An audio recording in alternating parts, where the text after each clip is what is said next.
ہم کریں گے ہر مظلوم کی حمایت۔ السلام علیکم، میں ہوں حرین فاطمہ اور آپ دیکھ رہے ہیں حمایتی نیوز HD چینل۔ نظر ڈالتے ہیں آج کی اہم خبروں پر۔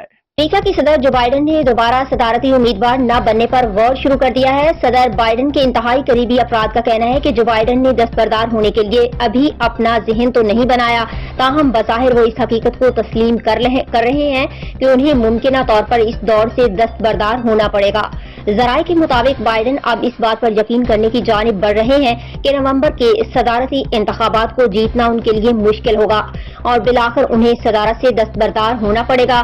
ذرائع کا کہنا ہے کہ عین ممکن ہے کہ جو بائیڈن کاملا ہیرس کو صدارتی امیدوار کی حیثیت سے نامزد کر دیں۔ میریلینڈ کے رکن کانگریس جیمی ریسکن بھی اب ان ڈیموکریٹ رہنماؤں میں شامل ہیں جو بائیڈن پر زور دے رہے ہیں کہ وہ دستبردار ہوں۔ اس سے قبل گزشتہ روز امریکی صدر جو بائیڈن نے صدارتی انتخابات کی دوڑ سے باہر ہونے کا مشروط اشارہ دیا تھا۔